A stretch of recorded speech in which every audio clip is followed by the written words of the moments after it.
এখানে ব্রত টত কারা করেন হাত তুলুন দেখি, একাদশীর ব্রত কারা করেন? কালকে কিন্তু একটা একাদশী আছে, হ্যাঁ একাদশী করেন তো? ও মায়ের একাদশী করেন? আমি অন্ধকারে বাড়িতে মুখও দেখতে পাচ্ছি না, কজন এসছে না এসছে, এমন মুখে আলো মেরেছে না। ও মায়ের একাদশী করেন তো? দেখি হাতটা কারা কারা তুলছে দেখে দেখে। ও বাবা, এই তো অনেকেই করে। আচ্ছা, তাহলে একাদশীর দিন কি খান আপনারা? ওই লুচি, আলুর দম, ছোলার ডাল আর ঘুগনি। চিন্তা করো কি খাচ্ছে। আর কি খাবো? লুচি, আলুর তরকারি আর ছোলার ডাল। হ্যাঁ, ঘুগনি খাই শেষ। ও মায়েরা ঘুগনি খাও শেষে এইটা খাও নাকি? সর্বনাশ করেছে। এইটা যদি করো তাহলে একাদশী থাকবে না, আটাদশী হয়ে যাবে বলে দিলাম। হ্যাঁ, পঞ্চশস্য বর্জিত উপবাস করতে হয়। শুনুন, ধান খাওয়া যাবে না, গম খাওয়া যাবে না, তিল থেকে কোনো ডাল জাতীয় সব খাওয়া যাবে না, এগুলো খেতে নেই। তাহলে কি খাবো বাবা? তাহলে কেন একাদশী? শুনুন, এবার তত্ত্ব অনেক তো রয়েছে, সব কথা বলতে গেলে রাত ফুরিয়ে যাবে, এত তো বলা যায় না। ব্রত তিন ধরনের হয়, উৎকৃষ্ট, মধ্যমা, নিকৃষ্ট। উৎকৃষ্ট, মধ্যমা, নিকৃষ্ট কিরকম এগুলো মানে জানতে হবে। উৎকৃষ্ট উপবাস কাকে বলে? কিচ্ছু আপনার খাওয়া যাবে না, আপনি কিচ্ছু খেতে দেবেন। মুসলমানরা যখন রোজা করে তারা থুতু পর্যন্ত নিচে ঘেটে নেবে না, এত নির্জলা, মানে জল পর্যন্ত তোমার অঙ্গে যাবে না। এটা কোনো শাস্ত্রীয় গোড়া নয়, এটা বৈজ্ঞানিক ভাবে প্রমাণিত যে 15 দিন অন্তর অন্তর আমাদের শরীরকে ডিটক্সিফিকেশন করার জন্য না খেয়ে থাকা উচিত। আমরা তো করি না, সবসময় খেয়েই যাচ্ছে। তো এটা হচ্ছে উৎকৃষ্ট, যে কিচ্ছু খেতে পারবেন না, নির্জলা একাদশী যেটা আমরা বলি। এইবার মধ্যমা একাদশী। মধ্যমা একাদশীতে কি করতে হয়? যদি আপনি একেবারেই নির্জলা ব্রত না করতে পারেন, তাহলে আপনি পানীয় বস্তু গ্রহণ করুন, মানে শরবত খেতে পারবেন একটুখানি, তাছাড়া বেশি না, মানে জল জাতীয় কোনো বস্তু খেতে পারবেন। এটা মধ্যমা। আর নিকৃষ্ট কোনটা? যেটা আপনারা করেন, আমরা করি, ফলও খাচ্ছি, শাকারও খাচ্ছি, লুচি খাচ্ছি, পরোটা খাচ্ছি, যা ইচ্ছা খাচ্ছি, আর মনে মনে বলছি ব্রত করছি। না, ওইভাবে করা যায় না। যতটুকু কম খেয়ে আপনি থাকতে পারবেন, ততটা আপনার শরীর ডিটক্সিফিকেশন হবে, শরীরের বর্জ্য পদার্থ নিষ্কাশন হবে জলের মাধ্যমে। এই তিন ধরনের শাস্ত্রীয় বিধান হিসেবে উত্তম, মধ্যম, কনিষ্ঠ, এই তিন ধরনের একাদশী রয়েছে। হ্যাঁ, এইবার এই একাদশী করতে গেলে, বা আমাদের বছরে যে 12টা 24টা কত একাদশী রয়েছে, 24টা মোটামুটি একাদশী রয়েছে। যদি আপনি 24টা নাও করতে পারেন, অন্তত 4খানা করবেন। শয়ন একাদশী, পার্শ্ব একাদশী, উত্থান একাদশী আর ভৈম একাদশী, এই 4টা। এবার এই 4টেও যদি করতে না পারেন, বলছে শয়ন, উত্থান, পাশমোড়া, তার মধ্যে ভীমে ছড়া, পাগলার 14, পাগলির 8, ইহাই নিয়েই কাল কাট। আর ইহাও যদি না পারিস, ভগার খালে ডুবে মরিস। এটা হচ্ছে খনার বচন। বলছে সারা বছর যদি তুমি কোনো ব্রত করতে না পারো, অন্তত বছরে 4টে দিন 4টে একাদশী করো। বলছে ঠিক আছে, 4টে একাদশী পাচ্ছ না, অন্তত 2টো ব্রত করো। পাগলার 14, পাগলির 8। পাগলার 14 মানে এখানে কি? হ্যাঁ, শিব ও চতুর্দশী, শিব ঠাকুরকে পাগলা বলে একটা মানে রূপক দিয়ে বর্ণনা করা হয়েছে, একটা মজার ছলে বলা হয়েছে। বলে পাগলার 14 মানে চতুর্দশী। হ্যাঁ, আর পাগলির 8। পাগলি মানে এখানে শিব যদি পাগলা হয়, তাহলে পাগলি কে? দুর্গা, তাই দুর্গা পাগলি। এবার সেই পাগলির 8 মানে দুর্গার অষ্টমী তিথি পালন করতে হয়। আর বলছে এই দুটোও যদি না পারো, মানে 4টে একাদশী পাচ্ছ না, 2টো ব্রত সারা বছরে করতে পারছো না, তাহলে অন্তত বছরে একটা দিনের জন্য ভগার খালে ডুবে গিয়ে মরো। এখানে ভগার খাল মানে কি? হ্যাঁ, ভগার খাল মানে হচ্ছে গঙ্গা। ভগা মানে এখানে ভগীরথকে বলা হয়েছে, আর ভগীরথ গঙ্গাকে এনেছে বলে ভগার খাল গঙ্গার নাম। অন্তত গঙ্গার জলে সারা বছরে একদিনের জন্য অন্তত যেন স্নান করো। ওই জন্য সারা বছরের মধ্যে সারা ভারতবর্ষ একদিনের জন্য চেয়ে থাকে, সেটা মকর সংক্রান্তি। ওই জন্য মকর সংক্রান্তির দিনে হয় বীরভূমের মানুষরা গিয়ে জয়দেবে অজয় গিয়ে ডুব দেয়, নইলে সারা ভারতবর্ষ থেকে লোক গিয়ে গঙ্গা সাগরে গিয়ে ডুব দেয়। এখানে যারা যারা গান শুনছেন, আপনারা কারা কারা দীক্ষা নিয়েছেন একটু হাত তুলুন। কারা কারা দীক্ষা নিয়েছে? সবাই নিয়েছে। উমায় তো সব হাত তুলে বসে আছে। একটাও বাকি নেই কেউ দীক্ষা নেওয়া? সব দীক্ষা নিয়ে বসে আছো? কেউ কালী মন্ত্র নিয়েছে, কেউ শিব মন্ত্র নিয়েছে, কেউ বৈষ্ণব মন্ত্র নিয়েছে। নিক, যার যেটা পছন্দ সে সেইটা গ্রহণ করুক। আমার কথা হচ্ছে যে পছন্দ অনুযায়ী গ্রহণ করে যদি মানুষ হতে পারো তাহলেই ঠিকঠাক। আগে মানুষ হও। এই যে তোমরা সবাই মিলে হাত তুললে আমি দীক্ষা নিয়েছি, দীক্ষা নিয়েছি, তাহলে গুরু নিশ্চয়ই তোমাদের জীবনে আছে। এবার গুরুদেবের কাছে যখন প্রণাম করতে যাও তখন গুরুদেবের চরণে কি চাও? কি চাও? আমি বলে দিচ্ছি তোমরা কি চাও। তোমাদের মনের খবর আমি জানি ভালো করে। লজ্জায় বলতে পারছো না যখন আমি বলে দিচ্ছি। আমি বলে দিচ্ছি তোমরা কি চাও। গুরুদেবের কাছে যাও বা গুরুদেবের বাড়িতে যাও, গুরুদেব ছেলেটার চাকরি হচ্ছে না, একটা চাকরি কি করে পাবে? মেয়েটার বিয়ে হচ্ছে না, কি করে বিয়েটা হবে? আমার সংসারে এত অশান্তি, এই অশান্তিটা কি করে দূরে যাবে? টাকা পয়সা, গাড়ি বাড়ি, ছেলে মেয়ে, চাকরি, ব্যবসা, জমি জায়গা সব আপনি গুরুর চরণে চেয়ে বসে আছেন। এইগুলো দেওয়ার জন্যই কি গুরুদেব এসেছেন আপনাকে দীক্ষা দিতে? আর এখনকার দিনের গুরুগুলো হয়েছে তেমনি, নিজেদের দল ভারী করার জন্য আর নিজেদের সংসার চালানোর জন্য। নে বাবা, তোকে এই মাদুলি দিলাম, তোর একেবারে সোনা দানার বর্ষা হবে ঘরের মধ্যে। এমনি এমনি তোমাদের অশান্তি হচ্ছে না, তোমাদের নিজেদের জন্যই হচ্ছে। শোনো, রামকৃষ্ণের কাছে যখন নরেন গেছিল তখন রামকৃষ্ণ ঠাকুর বললেন তুই মার কাছে যা চাইবি তাই পেয়ে যাবি। বলো রামকৃষ্ণের কাছে আশীর্বাদ পেয়ে নরেন কি চেয়েছিল? টাকা পয়সা, গাড়ি বাড়ি, সোনা দানা, গয়নাগাটি চেয়েছে? কি চেয়েছিল মায়েরা? প্রেম দাও, ভক্তি দাও, জ্ঞান দাও, শ্রদ্ধা দাও, বিবেক দাও, বুদ্ধি দাও। আর তোমরা গিয়ে মন্দিরে মন্দিরে ঢিল বেঁধে টাকা দাও, পয়সা দাও, গাড়ি দাও।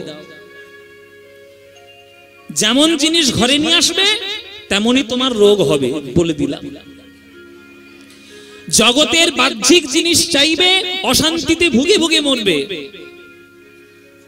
কিন্তু গুরুদেবের কাছে, বৈষ্ণবের কাছে, ঠাকুরের কাছে, ঈশ্বরের কাছে এগুলো কোনোদিন চাইতে নেই। এক সময় আমিও চাইতাম, কারণ আমি আপনাদের মতো সাধারণ, এখনো সাধারণ, বুদ্ধিও ছিল সাধারণ।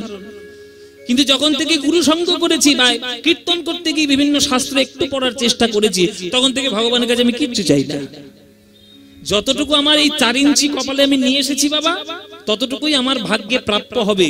তার থেকে বেশি চেষ্টা করলেও আমার কোনোদিন হবে না। সুতরাং যেটা চাইলে 2 দিন পর শেষ হয়ে যাবে, সেইটা চেয়ে কি লাভ? যেটা চাইলে চিরকাল তুমি মানুষের কাছে উজ্জ্বল হয়ে থাকবে, সেইটা চাও।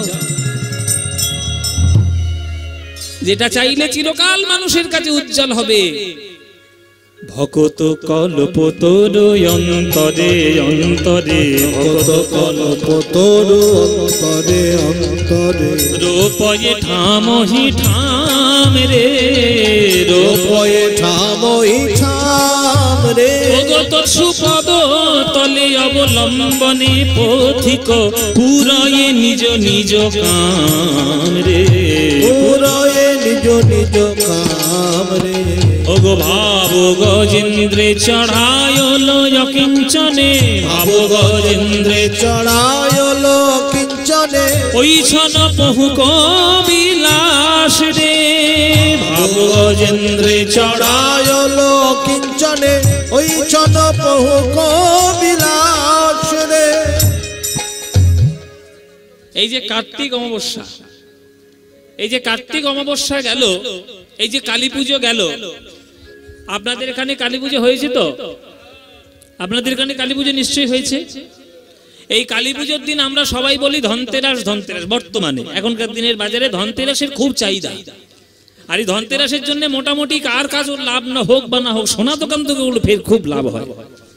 হ্যাঁ মায়েরা জেনে রাখুন, যেসব জঞ্জাল আপনাদের মাথার মধ্যে ঢোকানো হয়, একটু নিজের একটু বিচার করে দেখবেন সেটা কতটা শাস্ত্রীয়।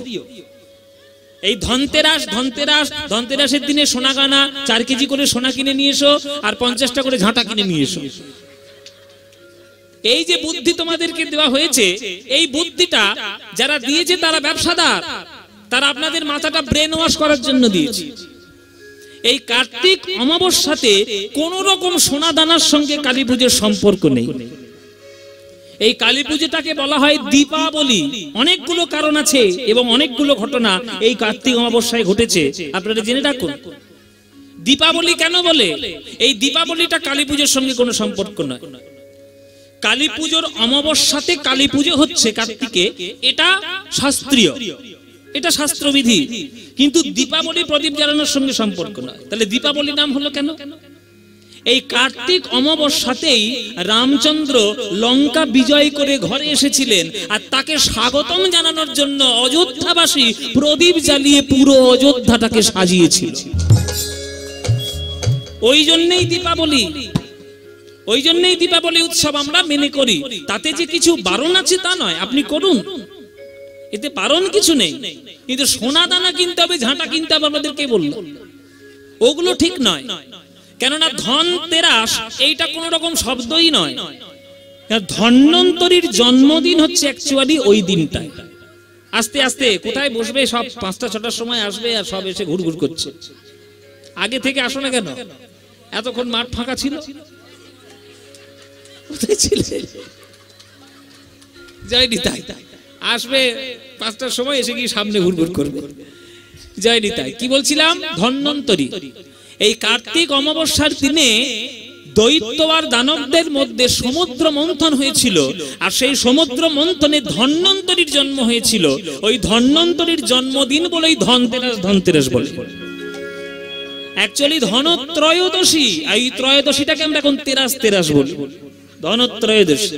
তাহলে লক্ষ্মী পুজো করা হয় কেন? ওই দিনটাতে দেখবেন অলক্ষ্মী বাইরে যা, লক্ষ্মী আমার ঘরে আয় বলে না ওই দিনটাতে। কেন বলে? না সমুদ্র মন্থনের লক্ষ্মীরও জন্মদিন, ওই জন্য ওইটা লক্ষ্মীর জন্মদিন হিসেবেও পালন হয়। সুতরাং উল্টো পাল্টা শুনে মাথার মধ্যে জঞ্জাল ভরাবেন না, পুরো শাস্ত্রটা পড়ুন, নিজেদের শাস্ত্র নিজেরা জানার চেষ্টা করুন, তাহলেই বুঝবেন, তাহলেই বুঝবেন। ওই জন্যে এই সমুদ্র মন্থনে একটা হাতির জন্ম হয়েছিল, সেই হাতিটার নাম হচ্ছে গজেন্দ্র, ভাবরূপী গজেন্দ্র। হ্যাঁ, হাতিটার নাম ছিল ঐরাবত, সেটা ইন্দ্রের হাতি। কিন্তু কলিযুগের সমুদ্র মন্থনে ভাবরূপী গজেন্দ্র জন্ম নিয়েছে, সেটা পদকর্তা বলছেন। ইন্দ্রের হাতির ছিল 5খানা সুর, আর আমাদের অষ্টসাত্ত্বিক হাতির 8খানা পা, 8খানা। ভাব গজেন্দ্রে চড়ায়লো অকিঞ্চনে, ভাব গজেন্দ্রে চড়ায়লো অকিঞ্চনে, ওই ছন বহু কবিলাস রে। ভাব গজেন্দ্রে চড়ায়লো অকিঞ্চনে, ওই ছন বহু কবিলাস রে। ওই ছন বহু কবিলাস। ভাবরূপী গজেন্দ্র 8খানা ভাব। ভাবের নাম কি? স্তম্ভ, শ্বেদ, রোমাঞ্চ, বেবথ, বৈবর্ণ, সরভঙ্গ, অশ্রু, প্রলয়। এই 8খানি ভাব, ভাবরূপী গজেন্দ্র। কিন্তু সমুদ্র মন্থনে সব থেকে দামি জিনিস কোনটা উঠলো? তার নাম অমৃত, যার জন্য একেবারে মারামারি পড়ে গেল দেবতা আর দৈত্যদের মধ্যে, মারামারি লেগে গেল। মোহিনী রূপে ভগবান বিষ্ণু সেই অমৃত দেবতাদের মধ্যে বন্টন করেছিলেন, আর সুরা বন্টন করেছিলেন অসুরদের মধ্যে। হ্যাঁ, কেননা অমৃত পেলে দৈত্যরা এমনিতেই অত্যাচারী, ভক্তি বিরোধী, তারা তো অত্যাচার আরো বাড়াবে। ওই জন্য তাদেরকে বন্ধ করে দিয়ে সুরা দিলেন, দেবতাদেরকে দিলেন অমৃতের ভাগ। হ্যাঁ, কিন্তু এই অমৃতের পরেও আর এক ভাণ্ড জিনিস উঠেছিল, তার নাম কি? এক ভাণ্ড বিষ। কলিযুগের কাছে অমৃতের ভাণ্ড রয়েছে, কলিযুগের কাছে বিষের ভাণ্ড রয়েছে। তাহলে কলিযুগের কাছে অমৃতের ভাণ্ড কোনটা মায়েরা? কলিযুগের কাছে অমৃতের ভাণ্ড হচ্ছে এই হরিনাম, এই কৃষ্ণ নাম, এই মধুর প্রেমামৃত মাধুরী হলো আমাদের কাছে অমৃত। আর আমাদের কাছে বিষ কোনটা? শুনে নাও। সংসার কালো কুটো বিষে দগ্ধল, এ কলি গোবিন্দ দাস রে, এ কলি গোবিন্দ দাস রে। বলে আমি একা, আমি জ্বলে জ্বলে মরলাম, আমি একা মোলাম, আমি একা। সংসার কালো কুটো বিষ পানে, আমি একা, কালকুটো বিষ পানে, আমি জ্বালাই জ্বালাই জ্বলে মরলাম, আমি একা, জ্বালাই জ্বালাই জ্বলে মোলাম, আমি একা। হরি হরি না বলিলাম জ্বালাই জ্বালাই জ্বলে বললাম হরি হরি না বলিয়া জ্বালাই জ্বালাই জ্বলে বললাম হরি হরি না বলিয়া জ্বালাই জ্বালাই জ্বলে বললাম হরি হরি না বলিয়া আমি একা সংসার কালো কুট বিষে দগ্ধল এ কলি গোবিন্দ দাস হে, এ কলি গোবিন্দ দাস রে। বর্তমানে সকালবেলায় উঠবেন, খবরের কাগজ ধরবেন, দেখবেন একটাও শান্তির খবর পাবেন না, শুধু অশান্তির খবর পাবেন। সংসারে নানান ধরনের অশান্তির খবর পেপারে ছেপে ছেপে ভর্তি হয়ে যাচ্ছে, তবু সেই সংসার করার জন্য আমরা পাঁকে ডুবে মরছি, সেই সংসার ডুবেই আমরা পাঁকে ডুবে মরছি। কিন্তু সংসারের বিষের জ্বালা আপনাকে স্পর্শ করবে না। কখন? যখন শিবের চরিত্র আপনি অবলম্বন করবেন।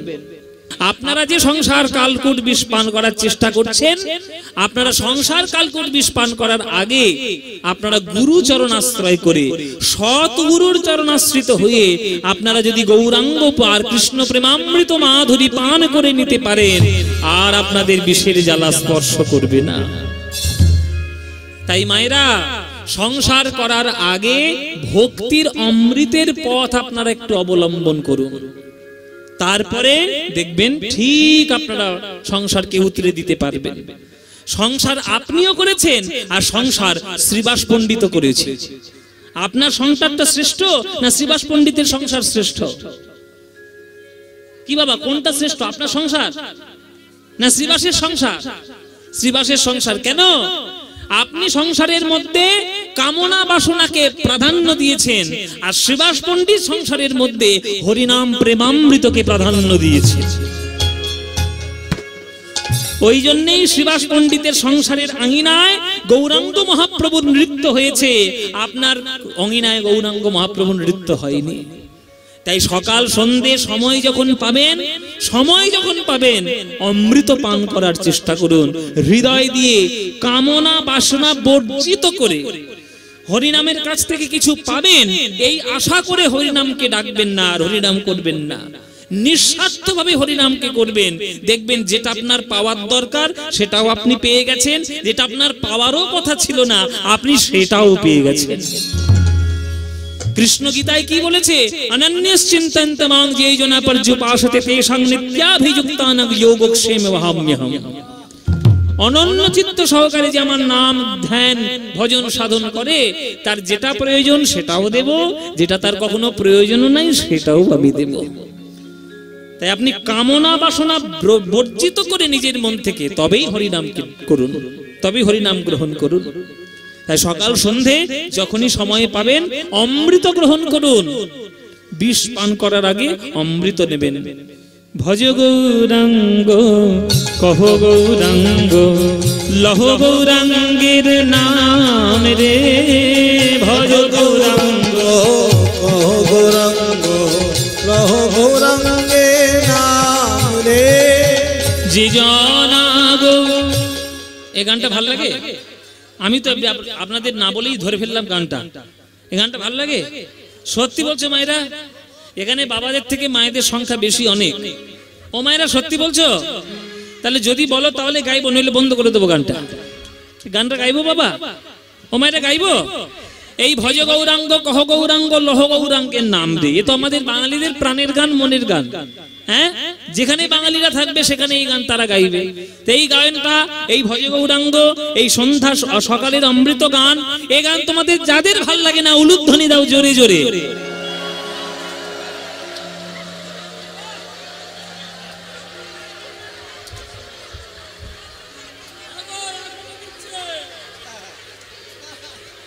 সিরিয়াল দেখে এসেছে তো।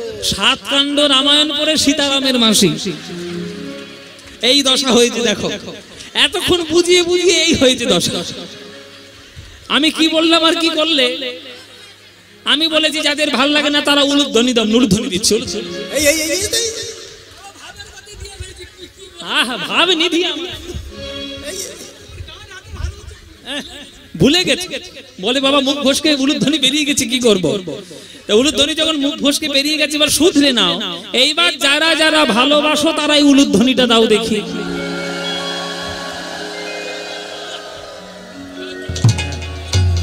হরি বল। তাহলে ভালো যখন বাসো, সন্ধ্যাবেলায় হাজার হাজার আজকে শ্রোতা ভক্ত আজকে সবাই আপনারা এসেছেন, সবাই মিলে এই সন্ধ্যাকালে, হ্যাঁ সন্ধ্যাকালটা একটা জীবনের তত্ত্বকাল। সূর্যটাও যেমন ডুবেছে, আমাদের জীবন সূর্যটাও একদিন ডুববে, সেই বার্তা নিয়ে রোজ সন্ধ্যাবেলায় করে একবার করে সূর্য ডুবে। এই বার্তা আমরা কেউ বুঝি না, আমরা দিনকে কেউ চিনিই না, জীবনকে আমরা বুঝি না, তাই আমাদের এই দশা। শুধু খাচ্ছি দাচ্ছি ঘুমাচ্ছি বংশবৃদ্ধি করছি আর পশুর মতো মরে যাচ্ছি। ওসব করলে হবে না। সন্ধ্যাবেলায় যখন এসেছেন আপনারা করতালি দিয়ে এই হরিনাম অমৃত প্রাণ করবেন।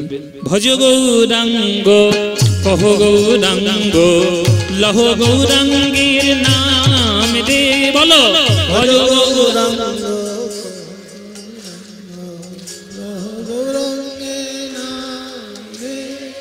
এই এতজন মিলে এইটুকু আওয়াজ, তোমরা কি বীরভূমের টক দুপুর বেলায় খাওনি নাকি? আমরা খেয়েছি, ওই জন্য জোরে জোরে গাইছি। হ্যাঁ কি গো, জোরে জোরে বলো, জোরে জোরে, এমন জোরে জোরে বলবে প্যান্ডেল যাতে উড়ে যায়। সবাই মিলে করতালি দিয়ে প্রাণ খুলে গাও। ভজ গৌরাঙ্গ কহ গৌরাঙ্গ লহ গৌরাঙ্গের নাম রে।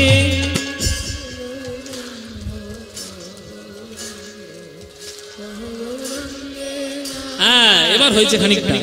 যে জনা গৌরাঙ্গ ভজে সে হয় আমার প্রাণ রে, বলো যে।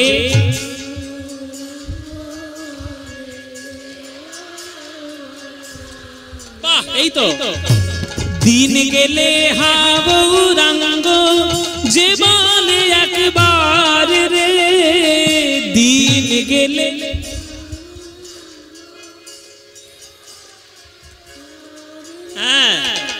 সেই জন আমার হয় আমি হই তার রে, বলো হয়। সবাই হাত তুলে ভজ গৌরাঙ্গ গৌরাঙ্গ লহ গৌরাঙ্গে নাম রে, ভজ গৌরাঙ্গ লহ গৌরাঙ্গে নাম রে। আহা যে জনা গৌরাঙ্গ ভজে সে হয় উলুধ্বনি উলুধ্বনি,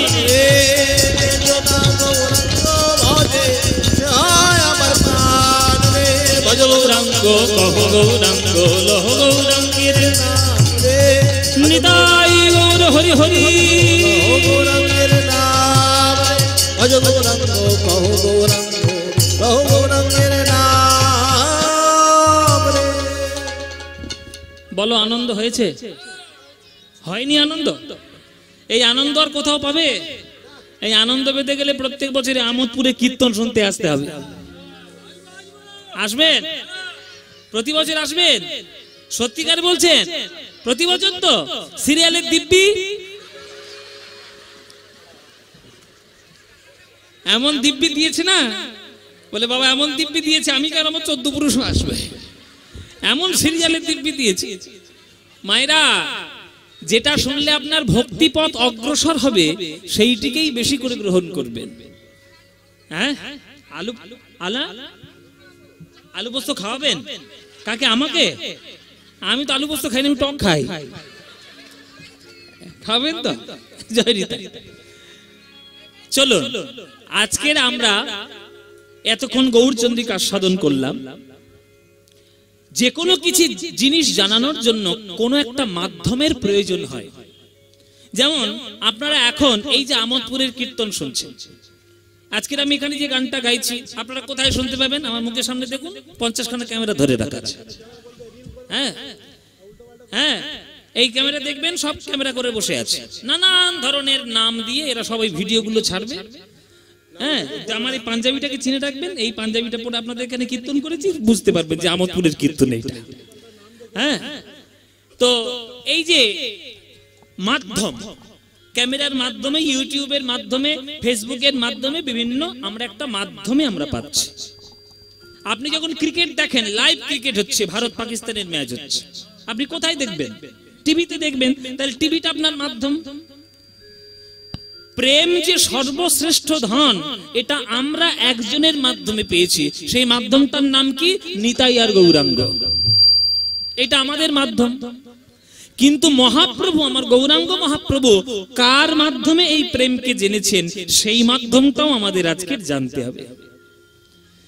তিনি 5 জনের মাধ্যমে তিনি প্রেম সম্বন্ধে সবথেকে শ্রেষ্ঠভাবে জানতে পেরেছিলেন। চৈতন্য চরিতামৃতে সেই 5 জন কে কে বলা রয়েছে, লেখা রয়েছে।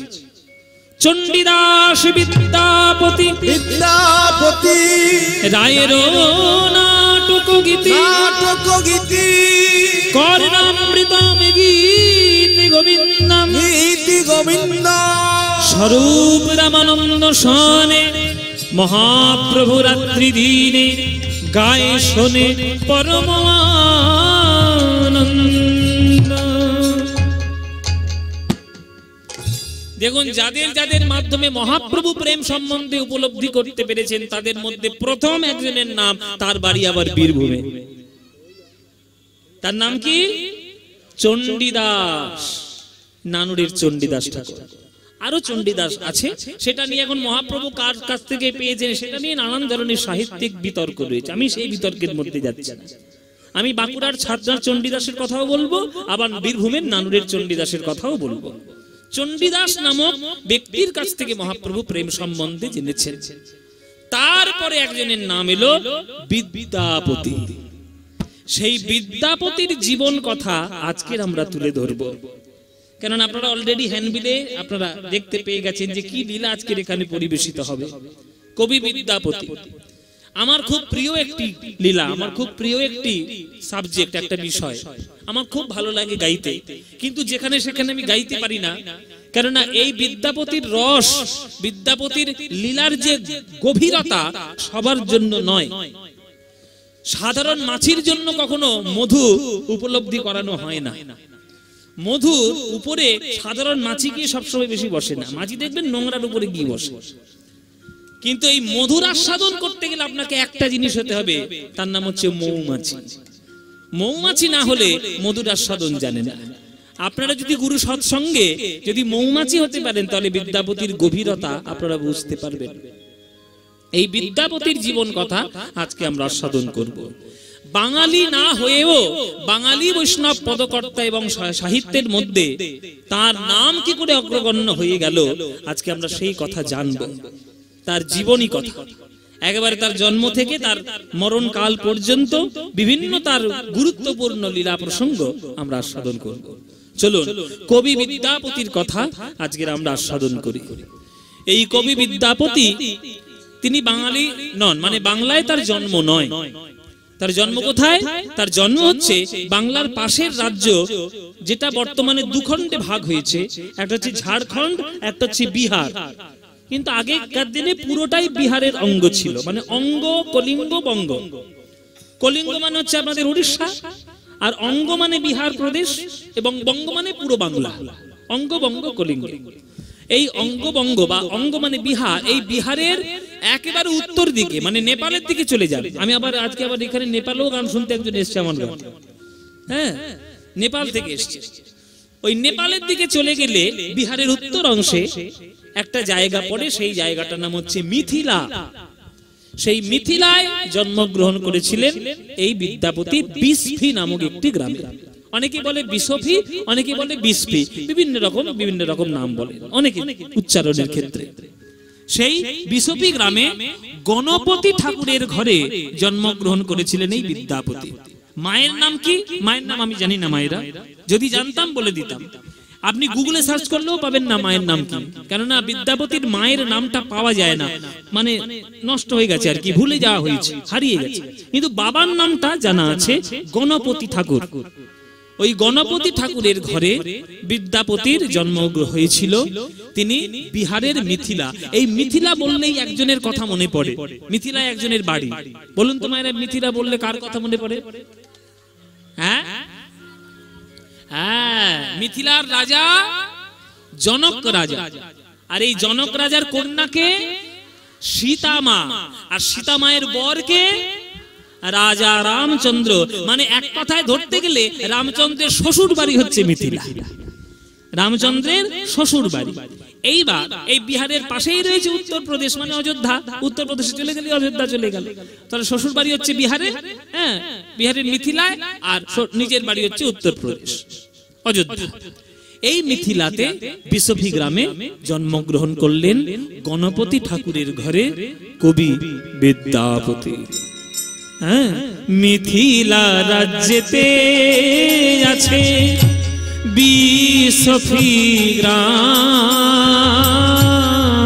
মিথিলা রাজ্যেতে আছে বিসফি গ্রাম, ওগো মিথিলা রাজ্যেতে আছে বিসফি গ্রাম, মিথিলা রাজ্যেতে আছে বিসফি গ্রাম, ওগো কি অপূর্ব শোভা তার অতি অনুপম,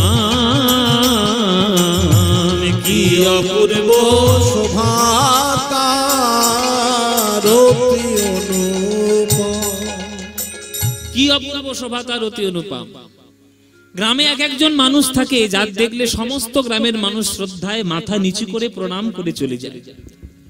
দেখবেন কিছু কিছু গ্রামে কিছু কিছু এমন মানুষজন থাকে তাদেরকে দেখে শ্রদ্ধা করে, আবার কিছু কিছু এমনও মানুষ থাকে যার দিকে তাকালেই লোকের দিনটা খারাপ হয়ে যায়, সারা দিনটা নষ্ট হয়ে গেল, এরকমও কিছু লোক আছে।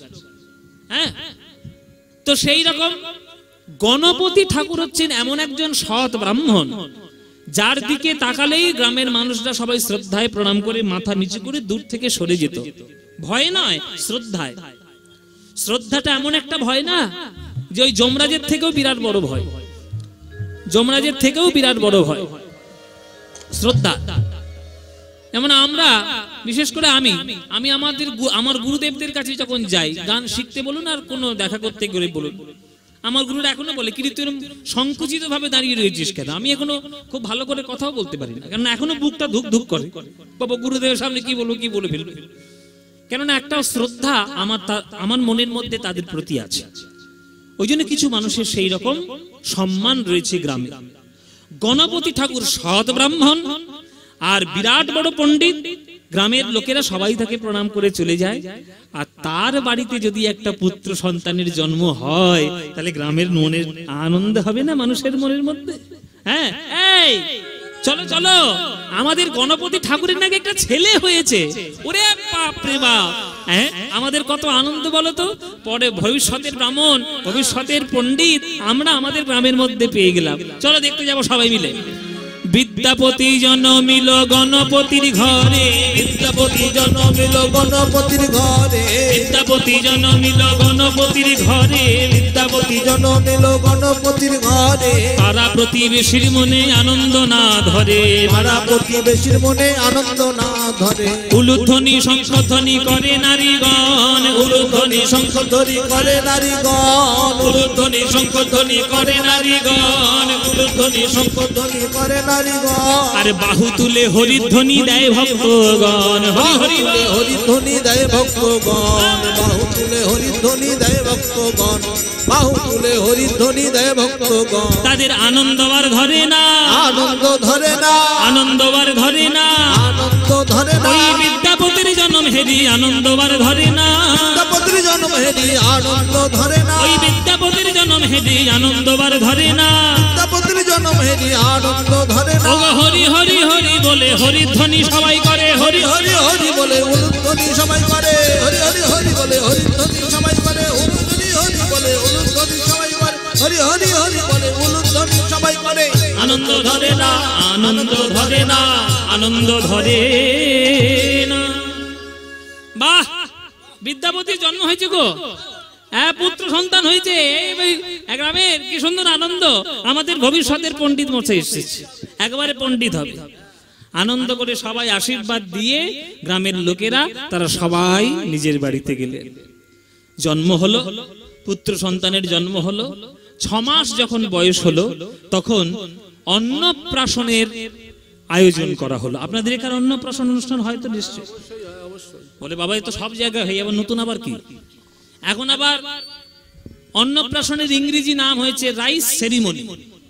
হ্যাঁ, দেখবেন সব প্রোগ্রামের সব নিমন্ত্রণ ছাপায়, কার্ড ছাপায়, রাইস সেরিমনি। আর আমাদের বাংলায় বা আমাদের শাস্ত্রে তাকে বলা হয়েছে অন্নপ্রাশন।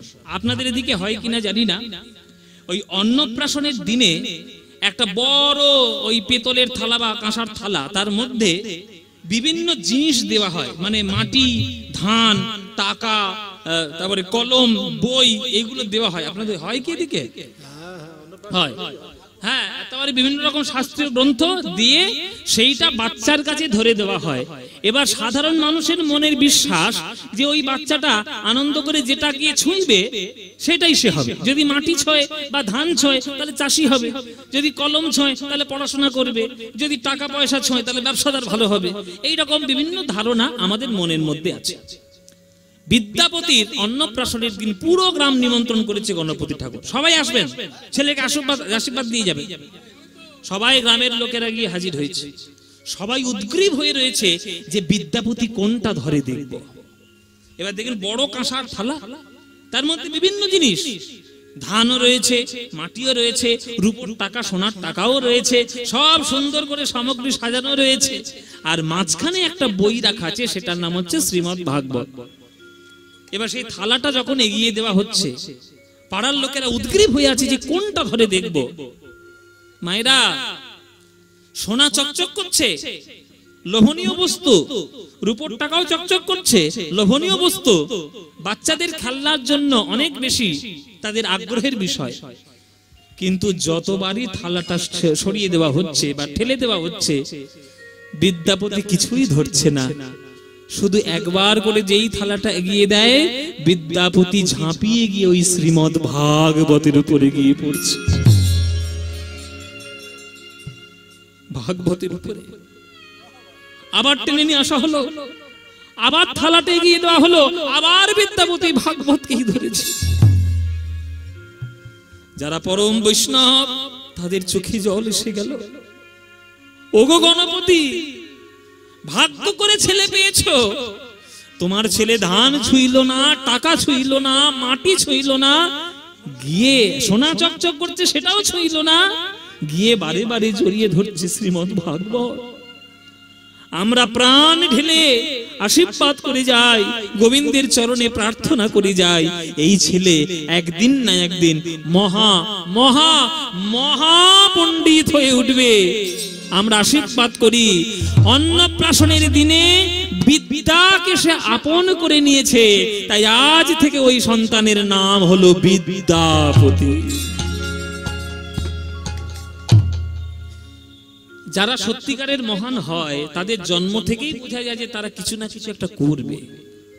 হয় তারা প্রচন্ড বদমাইশ হবে, নয় তারা প্রচন্ড শান্ত হবে, তার কিছু না কিছু একটা প্রচন্ড ব্যাপার থাকবে। বাবা, দেখবেন যেসব বাচ্চাগুলো অত্যন্ত চঞ্চল, মানে তার বদমাইশির জ্বালায় আপনি পাড়াতে মুখ দেখাতেও পাচ্ছেন না, এইরকম বাচ্চাগুলো দেখবেন মাঝে মাঝে এমন বড় হয়ে কীর্তি করে, তার কীর্তিতে সারা জগৎ মেতে ওঠে।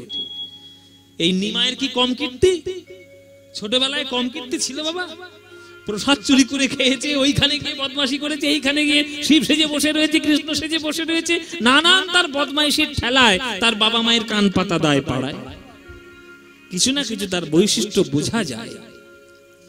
বিদ্যাপতি ধীরে ধীরে ধীরে ধীরে বড় হচ্ছে। ধীরে ধীরে বড় হয়ে 7 বছর বয়স তার যখন হলো, এই বিদ্যাপতির বংশে বা গণপতি ঠাকুরের বংশে কুলদেবতা বা কুলের ভগবান ছিলেন যিনি, তিনি হচ্ছেন দেবাদিদেব মহাদেব, পরম বৈষ্ণব মহাদেব। হ্যাঁ, এই পরম বৈষ্ণব মহাদেব তার কুল দেবতা বা তার কুলের ভগবান। প্রত্যেক দিন সকাল বেলায় এই গণপতি ঠাকুর গিয়ে তার বেল পাতা দিয়ে চন্দন দিয়ে যখন পুজো করতেন, বিদ্যাপতি গিয়ে বাবার কাছে কোলে বসে বসে দেখতেন যে কেমন করে পুজো করছে। 7 বছরের বিদ্যাপতি একদিন গিয়ে বলছে, বাবা, এই যে কালো পাথরটার উপরে তুমি বারবার তেল দাও, জল দাও, চন্দন দাও, পাতা দাও, ফুল দাও, এই কালো পাথরটার উপর তুমি কেন দাও? তখন গণপতি ঠাকুর বলছে, খবরদার, কখনো বলবি না কালো পাথর, এটা কোনো কালো পাথর নয়, এটা হচ্ছে আমাদের সংসারের ভগবান, আমাদের কুলের ভগবান। ইনি হলেন দেবাদি দেব মহাদেব। নিম্নগানাং যথা গঙ্গা দেবমামুচ্যতে যথা, বৈষ্ণবানাং যথা শম্ভু, পুরাণানাং বিদং তথা। শোন বিদ্যাপতি, নদীদের মধ্যে যেমন গঙ্গা শ্রেষ্ঠ, দেবতাদের মধ্যে যেমন বিষ্ণু শ্রেষ্ঠ, তেমনি জগৎ মাঝে বিশ্ব ব্রহ্মাণ্ডে যত বৈষ্ণব রয়েছে সকল বৈষ্ণবের মধ্যে শিব ঠাকুর হলেন শ্রেষ্ঠ। তাই আমরা বৈষ্ণবের পূজারী, আমরা শৈব তন্ত্রে বিশ্বাসী। এই শৈব তন্ত্রে আমরা ভগবানকে ডাকার চেষ্টা করি। তোমারও আরাধ্য দেবতা হলেন এই শিব ঠাকুর।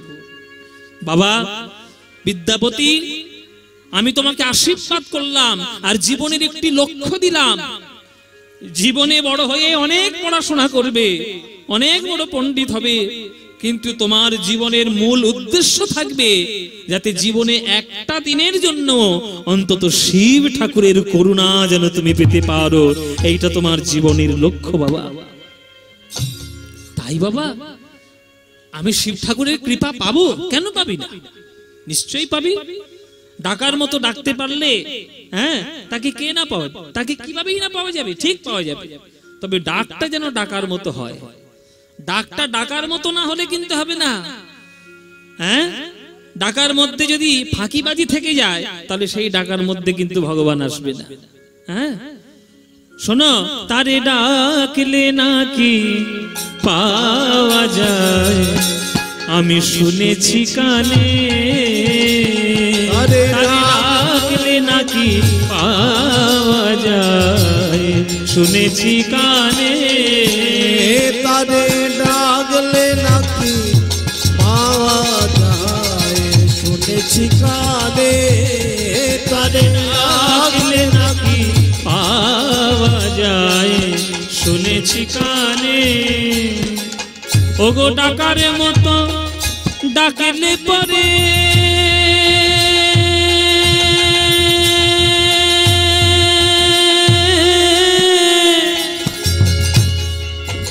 দেখা দেয় হৃদি বৃন্দাবনে।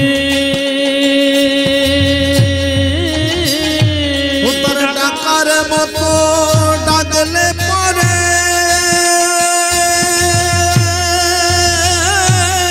দেখা দেয় হৃদি বৃন্দাবনে। ওগো ডাকার মতো তারে ডাকলে পরে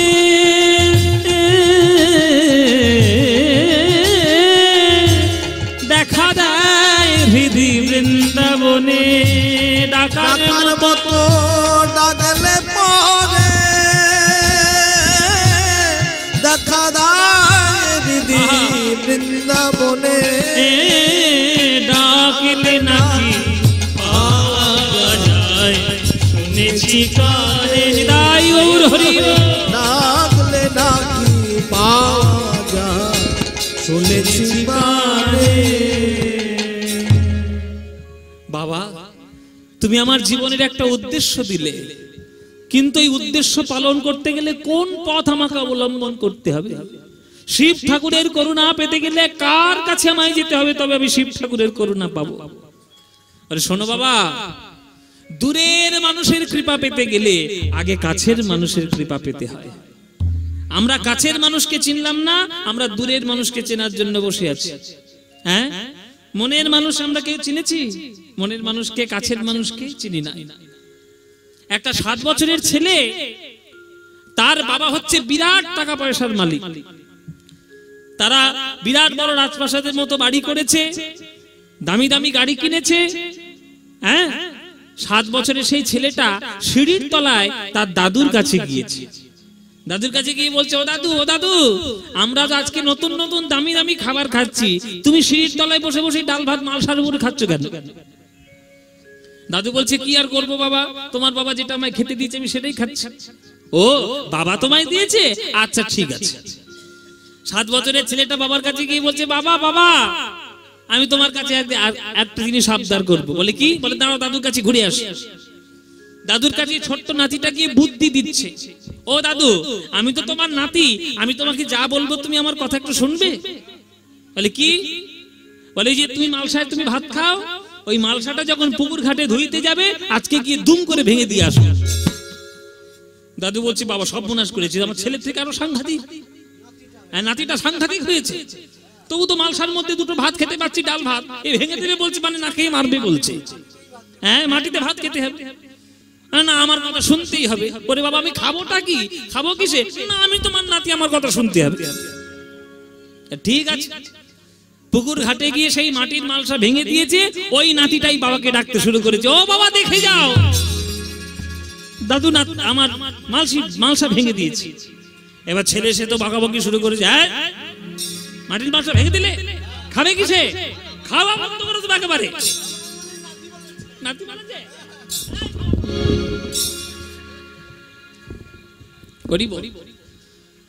তখন নাতি শুধু ভ্যাউ ভ্যাউ করে কাঁদতে শুরু করেছে যে ওই মাটির মালসাটাই আমার দরকার। বাবা বলছে, মাটির মালসা নেই, তুই কি করবি? তোকে নতুন মাটির মালসা দেব। বলে না, ওইটাই আমার দরকার। বলে কেন, ওইটাই তুই কি করবি? বলে ওইটাই আমি রেখে দেব জুড়ে, আমি ওইটাই রেখে দেব। আজকে দাদু বুড়ো হয়েছে বলে তুমি যেমন সিঁড়ির তলায় বসিয়ে ভাত খাওয়াচ্ছ, তুমিও বুড়ো হলে আমি ওই মাটির মালসাই তোমাকে খাওয়াবো। তাই গৌর হরিব। বাবা শিক্ষা পেয়ে গেল, যা করছি কিন্তু সব দেখে নিচ্ছে আমার ছেলে।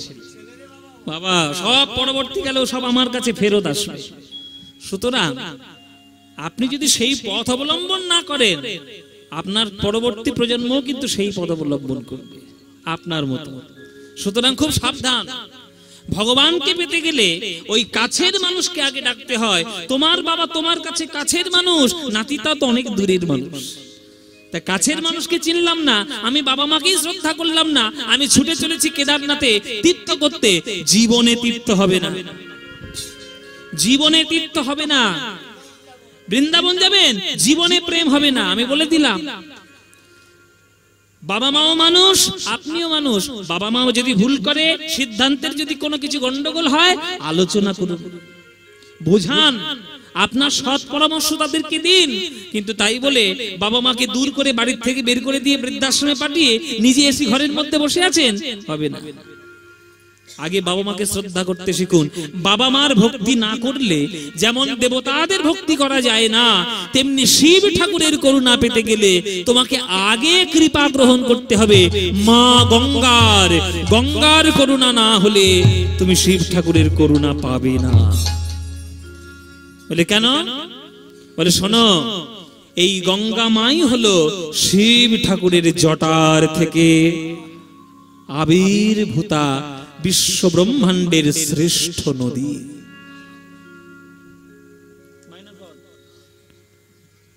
এই বিষ্ণুর চরণ প্রান্ত থেকে আমাদের এই গঙ্গা মায়ের জন্ম। বিষ্ণু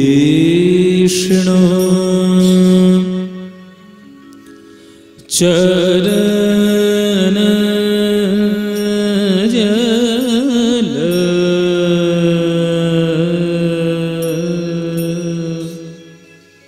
সবাই একটু হাত জোড় করে বসবেন। ইকো কমাও, ইকো দেবেন, ইকো দেবেন। সবাই একটু বড় জোরে বসবেন। সন্তানদেরকে মানুষ করা, শিক্ষা দেওয়ার দায়িত্ব আপনাদের। দেখুন বাবা কি করে সন্তানকে শিক্ষা দিচ্ছে। গঙ্গার উৎপত্তি এবং গঙ্গার মহিমা কেমন সেটি বিদ্যাপতিকে বোঝানোর চেষ্টা করছে আমাদের গণপতি। সবাই করজোরে বসবেন। এই গঙ্গা মা আমাদের ভারতবর্ষ শুধু নয়, পৃথিবীর শ্রেষ্ঠ নদী। এই কথা যদি আমি এখনকার দিনে বলি, তাহলে যারা পড়াশোনা করছে তারা আমাকে পাগল মনে করবে। যারা ভূগোল টুগোল পড়ে, তাহলে কি বাবা কি বলছে উল্টো পাল্টা কথা। গঙ্গা আবার শ্রেষ্ঠ হলো কি করে? হ্যাঁ, গঙ্গার থেকে লম্বা নদী অনেক আছে, আবার গঙ্গার থেকে চওড়া নদীও রয়েছে। আপনারা যারা ভূগোল পড়েছেন তারা জানবেন, গঙ্গার থেকেও লম্বা নদী কি? সব থেকে লম্বা নদী হচ্ছে নীল নদ, আর সব থেকে চওড়া নদী হচ্ছে আমাজন আফ্রিকার। তাহলে গঙ্গা নদী শ্রেষ্ঠ হলো কি করে? শোনো বাবা, কোন ছেলেটা লম্বা আর কোন ছেলেটা মোটা তার উপরে ডিপেন্ড করে না যে সে কতটা গুণী। অ্যামাজন চওড়া হতে পারে, নীলনদ লম্বা হতে পারে, কিন্তু এই দুটোর কোন নদী বিষ্ণুর চরণের স্পর্শ এরা পায়নি। একমাত্র বিষ্ণুর চরণ স্পর্শ পেয়েছে আমাদের ভারতবর্ষের মা গঙ্গা, তাই আমরা তাকে শ্রেষ্ঠ বলে বিবেচিত করেছি। সেই বিষ্ণুর চরণ থেকে কি করে এলো সেটা শোনাচ্ছি আপনাদের, সেটা গণপতি ঠাকুর বোঝাচ্ছে। এই যে গানটি আমি গাইছি ঝাঁপ তালের, এই ঝাঁপ তালের এই গানটি হচ্ছে ভারতবর্ষের এক শ্রেষ্ঠ সঙ্গীতজ্ঞ, তার নাম হচ্ছে তান সেন। ওই তান সেনের লেখা গান, প্রায় 500 থেকে 550 বছরের পুরনো গান আপনাদেরকে শোনাচ্ছি। সবাই করজোরে বসবেন, মায়েরা উলুধ্বনি দেবেন।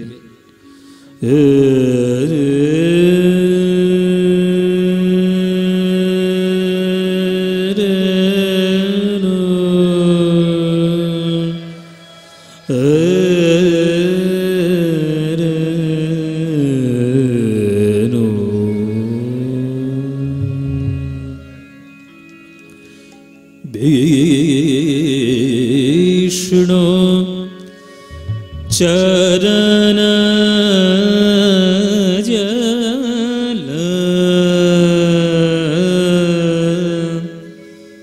ब्रह्मा कमुंडल।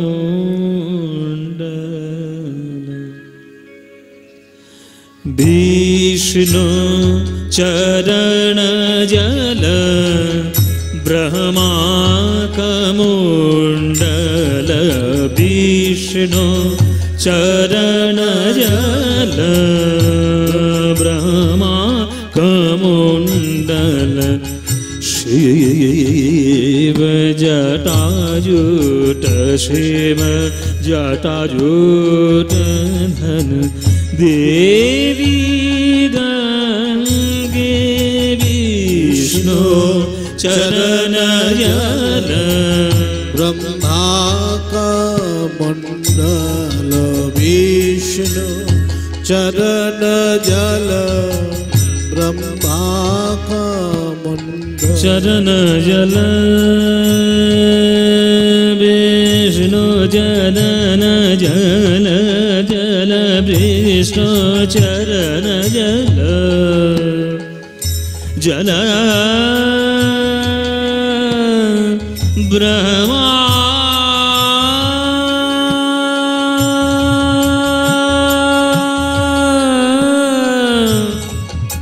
ब्रह्मा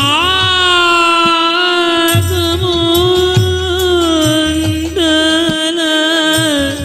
विष्णु चरण जल ब्रह्मा कमुंडल। चरण जल ब्रह्मा चरण जल चरण जल। विष्णु चरण जल ब्रह्मा। তান সেনের তৈরি, ওই জন্য শাস্ত্রীয় সঙ্গীতের সেই রকম বিকাশ।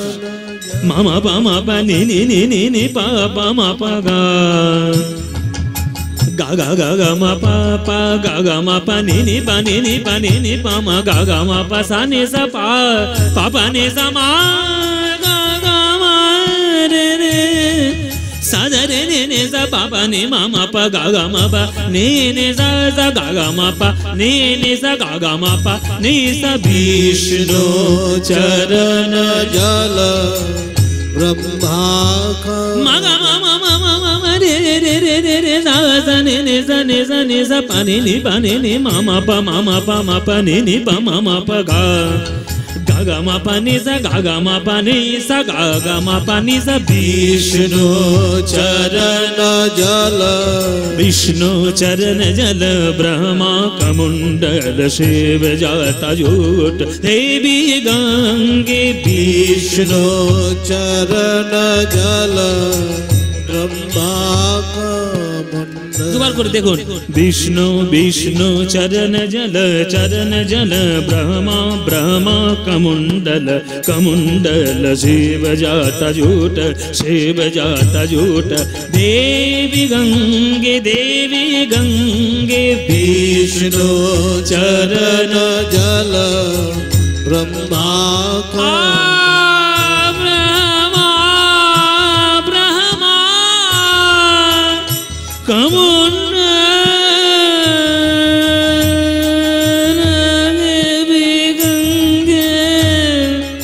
देवी गंगे देवी गंगे देवी गंगे गंगे देवी गंगे देवी गंगे समा गा रे रे सरने समामा सजरने सपा मा प गा मामा प मामा प मामा प नि नि नि प मा प गा मामा रे सरने समा मा रे रे सने सने प मामा प गा गा मा प नि सा गा मा पा नि सा गा मा पा पा नि सा सा। विष्णु चरण जल ब्रह्माकमण्डल।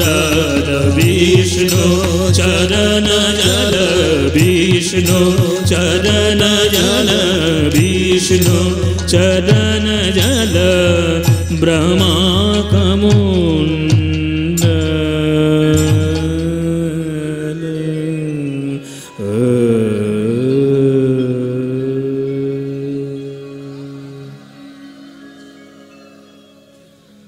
আমাদের ভারতবর্ষের শাস্ত্রীয় সঙ্গীতের এটাই হচ্ছে মূল রস। বিষ্ণু চরণ জল ব্রহ্মা কমণ্ডল শিব জাটাজুট দেবী গঙ্গে। বিষ্ণুর চরণের জল থেকে ব্রহ্মা আমাদের গঙ্গার উৎপত্তি। ও মায়েরা, একবার দেবর্ষি নারদের মনে খুব অহংকার হয়েছিল যে বিনা যন্ত্র নিয়ে আমার মতো গান কেউ গাইতে পারে না। আমি একটু রাগ রাগিনী গাই দেখি। এমন রাগ রাগিনী ধরেছেন যে সেই সমস্ত রাগ রাগিনীর অঙ্গ প্রত্যঙ্গ নষ্ট হয়ে গিয়ে বিকলাঙ্গ হয়ে বসে আছে তারা। গন্ধর্ব লোকে সকল রাগ রাগিনী তাহিমাম তাহিমাম করছে। নারদ ছুটে গিয়ে বলছে, কি ব্যাপার, তোমাদের দশা করলো কে? রাগ রাগিনীর হাত জোড়ো করে বলছে, যে বলছে সে। আপনি বলছেন আপনি করেছেন, আপনি করেছেন, আপনি করেছেন, আপনি আমাদের আবার জিজ্ঞেস করছেন আপনাদের কেমন হলো? আপনি করেছেন, আপনি উল্টো পাল্টা এমন গেয়েছেন যে আমাদের সব বিকলাঙ্গ অবস্থায় হয়ে আছি, আমরা বিকলাঙ্গ হয়ে আছি। তখন নারদ মুনি বলছে যে তোমাদের তাহলে সুস্থতার উপায় কি? বলে আমাদেরকেই যদি আবার পুনরায় নতুন ভাবে সঠিক সুরে কেউ গাইতে পারে তখন আবার আমরা ঠিক হব। তাহলে কে তোমাদের গাইবে? আমি আরেকবার ধরবো নাকি তোমাদের? বলে খবরদার ধরবেন না, যা ধরেছেন তাতেই হাত পা ভেঙে বসে আছে। এবার যদি ধরেন এবার মারা পড়বই,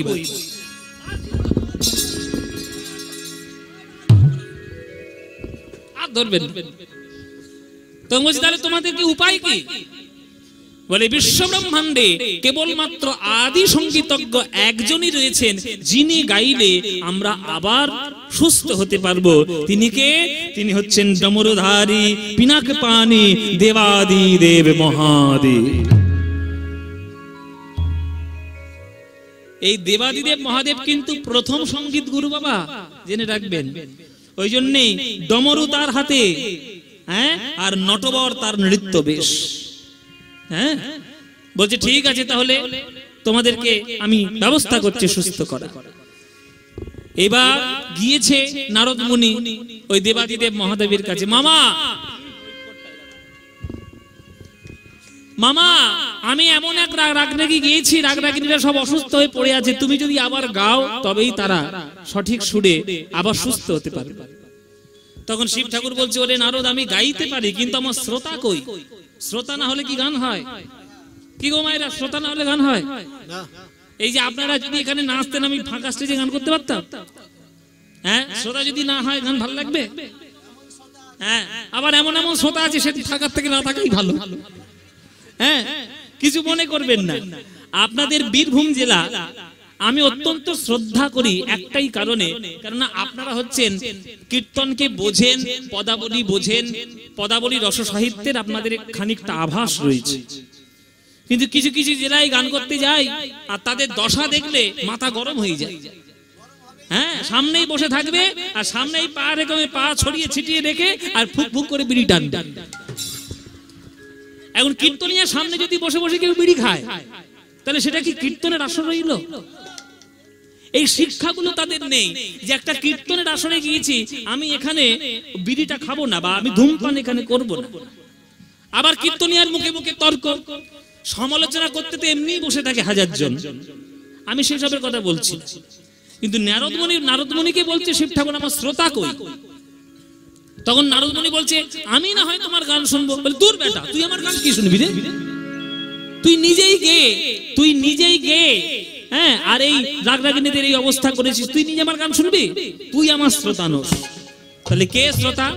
বলে আমার গান শোনার জন্য বিশ্ব ব্রহ্মাণ্ডে মাত্র দুজন শ্রোতা আছে, একটা হচ্ছে ব্রহ্মলোকের ব্রহ্মা, একটা হচ্ছে বিষ্ণু লোকের বিষ্ণু, আর কেউ নেই। ঠিক আছে, ব্রহ্মলোকে নারদ গেল, বাবা শিব ঠাকুর একটু গান গাইবে, তুমি শুনবে চলো। ব্রহ্মা বলছে বাবা শিব ঠাকুর গান গাইবে আর আমি শুনবো না? শুনতেই হবে, আমি নিশ্চয়ই যাব।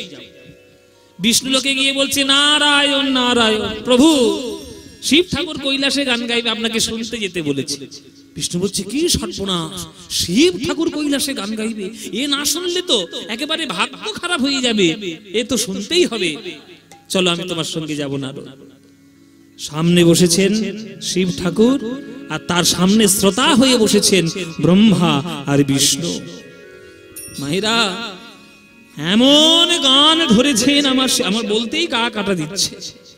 এমন গান ধরেছে শিব ঠাকুর যে সারা বিশ্ব যেন গলে যাচ্ছে।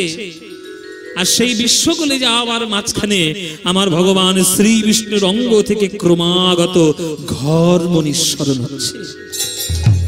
বিষ্ণুর বিগলিত অঙ্গজাল, বিষ্ণুর মাথা থেকে, বিষ্ণুর বদন প্রান্ত থেকে, দেহ প্রান্ত থেকে গলি গলে গলে গলে ওই চরণ থেকে বিন্দু বিন্দু ঘাম পড়ছে। এই জন্ম নিল বিষ্ণুর অঙ্গ বিগলিত জল মা গঙ্গা। কেউ দেখতে পেল না, একজন দেখতে পেল, তিনি হলেন ব্রহ্মা।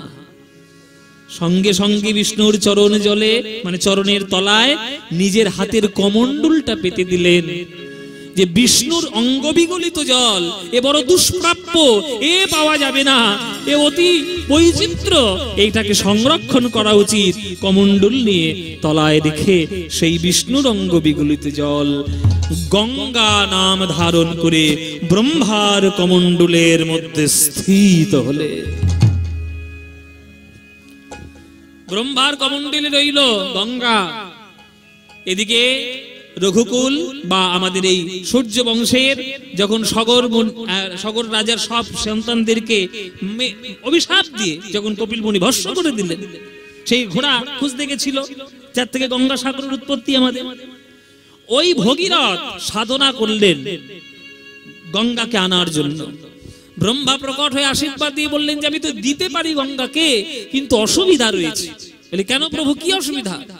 বলে আমি যখন ব্রহ্মলোক থেকে কমণ্ডল থেকে আমি গঙ্গাকে যখন আমি ফেলবো, আমি যখন ঢালবো, আমি যখন ধারাটা প্রবাহিত করব, ওই ধারা যদি সরাসরি ব্রহ্মলোক থেকে পৃথিবীতে গিয়ে পড়ে, পৃথিবী আর থাকবে না, পৃথিবী একেবারে চৌচির হয়ে যাবে, ফেটে যাবে, বিস্ফোরিত হবে। কেননা ওই গঙ্গার শক্তি ধারণ করার ক্ষমতা পৃথিবীর নেই। তাহলে কি হবে প্রভু? বলে তুমি এক কাজ করো, শিব ঠাকুরের তপস্যা করো, তিনি যদি তোমায় কোনো উপায় বলে দিতে পারেন।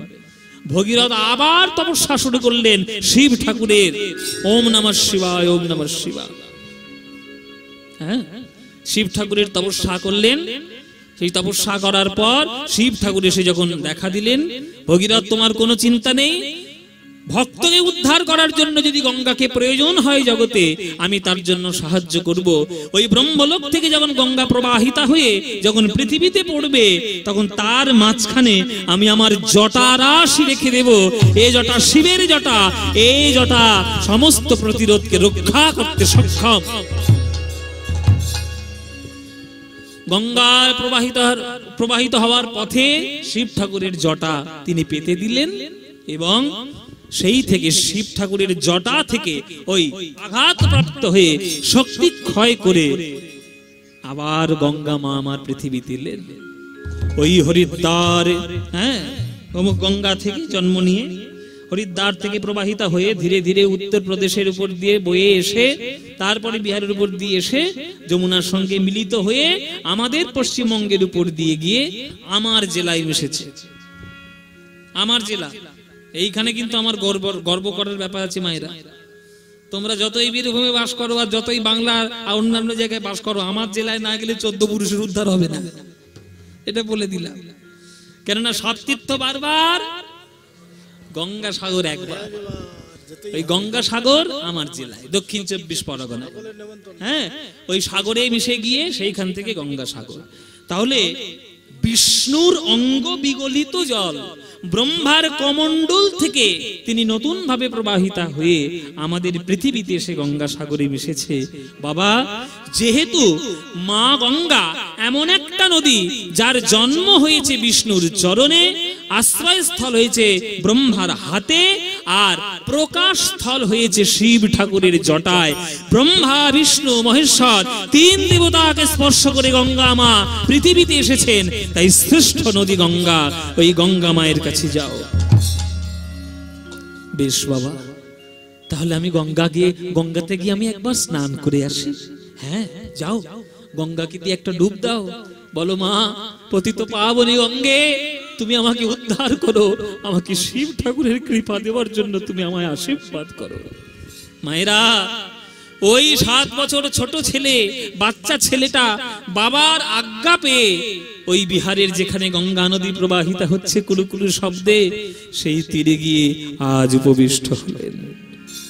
মনে মনে বলছেন, হে মা গঙ্গা, বিষ্ণুর চরণ স্থলে তোমার জন্ম, ব্রহ্মার কমণ্ডলে তোমার স্থান, আর আমার কুলদেবতা কুলের ভগবান শিব ঠাকুরের জটায় তোমার প্রকাশ হয়েছে। মা তুমি কৃপা করো মা গো, যেন আমি শিব ঠাকুরের করুণা পেতে পারি, যেন তোমার করুণায় আমি ভক্ত হতে পারি। আমি তোমার চরণে সে আজ প্রণামে জানাচ্ছি মা গো, তুমি আমায় করুণা করো। তোমার তীরে এসে আমার মনটা বড় ভরে গেল মা। এখন তোমার তীর ছেড়ে চলে যেতে আমার নয়নে ধারায় প্রবাহিত হচ্ছে। বড় সুখ সাবন, বিদ্যাপতির লেখা জীবনের প্রথম গান গঙ্গা বন্দনা। সেই গঙ্গা বন্দনাটা এখানে আছে। যদি আপনারা শুনতে চান তাহলে পুরো পথটা শোনাবো, যদি না শুনতে চান তাহলে পরের প্রসঙ্গে চলে যাব। কি গানটা গাইবো নাকি গাইবো না? গাইবো বাবা। ঘড়ির কাঁটা কিন্তু টিকটিক করছে, দেরি হয়ে যাচ্ছে কিন্তু। হ্যাঁ দেরি হয়ে যাবে। এই দেখো, ছেড়ে চিন্তা করো, সবাই মিলে হাত জোড় করে বসুন। আর গঙ্গার বন্দনা বিদ্যাপতির করে, বিদ্যাপতির শ্রী হস্তে লেখা শুনুন। बड़ सुख साव आवल तू तीरे, बड़ सुख साव आवल तू तीरे, बड़ सुख साव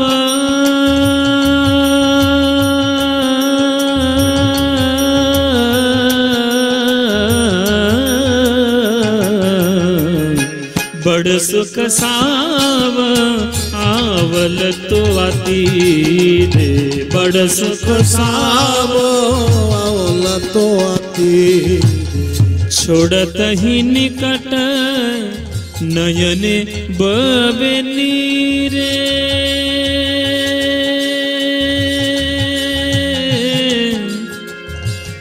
मागो